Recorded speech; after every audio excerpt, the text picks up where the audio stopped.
ஓம் நம சிவாய. இன்னைக்கான வீடியோ என்னன்னா, சிவபெருமான வழிபடுறவங்க இதெல்லாம் பண்ணக்கூடாது, இதெல்லாம் பண்ணலாம் அப்படின்ற ஒரு வீடியோவா தான் இருக்க போகுது.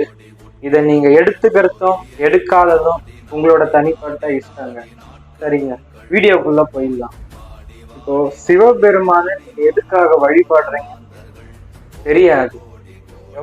எப்பத்துல இருந்து வழிபட ஆரம்பிச்சிருப்பீங்கன்னு கேட்டேன்னா அதுவும் தெரியாது. கொஞ்ச நாளா நீங்க ஏதோ ஒரு எண்ணத்துல இருந்திருப்பீங்க. திடீர்னு உங்களுக்கு கஷ்டம் வருதோ இல்லையோ, இல்ல எதுவா இருந்தாலும் ஏதாவது ஒரு விஷயத்துக்கு நீங்க போயிருப்பீங்களான்னு கேட்டீங்கன்னா அதுவும் கிடையாது. நீங்க கஷ்டம் வரும் போதெல்லாம் கஷ்டம் வரும், அது அப்படியே தான் நீங்க நினைச்சிட்டு இருப்பீங்க.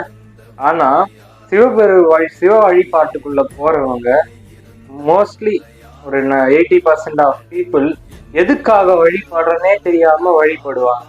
ஏன்னு கேட்டீங்கன்னா, சிவபெருமான நம்ம தேர்ந்தெடுக்கல, அவருதான் நம்மளை தேர்ந்தெடுத்திருக்காரு.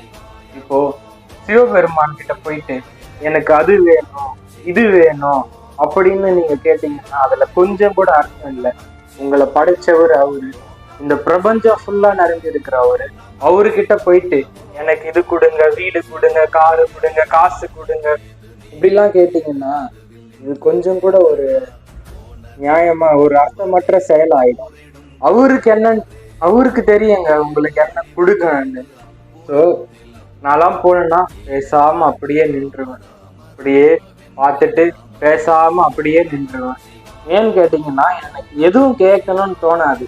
எனக்கு இது வேணும் அது வேணும் அப்படின்னு சொல்லி எதுவுமே கேட்கணும்னு தோணாது.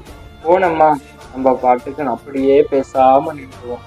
ஸோ இதுதான் ஒரு ரியாலிட்டி. இங்க வருஷ கணக்குல சிவ வழிபாடு பண்றீங்க, சிவன் கோயிலுக்கு போறீங்க, எல்லாம் பண்றீங்க. ஆனா இதெல்லாம் பண்ணிட்டு அடுத்தவன் நல்லா இருக்கக்கூடாது, இந்த ஜீவராசிகள் துன்புறுத்தணும், இப்படி நீங்க உங்க மனசுக்குள்ள அழுக்குகளை வச்சுட்டு இருந்தீங்கன்னா எழுதி வச்சுக்கோங்க. ஒரு வருஷம் இல்லை, நீங்க 50-60 வருஷம் வழிபட்டாலும் சிவனை உங்களுக்கு உங்க வாழ்க்கையில கொஞ்சம் கூட மாற்றம் ஏற்படாது.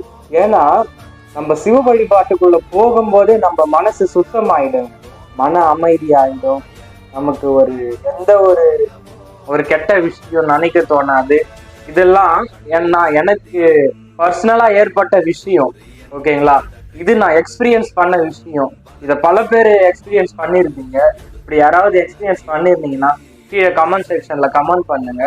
ஸோ இந்த மாதிரி நீங்க உங்களோட மனசை சுத்தமா வச்சுக்கிட்டு அவரோட நாமத்தை அனுதினமும் சொல்லிக்கிட்டு அவரை நினைச்சிட்டு இருந்தீங்கன்னா கேட்டது எல்லாம் கிடைக்கும், கேளாத நிலையும் கிடைக்கும்.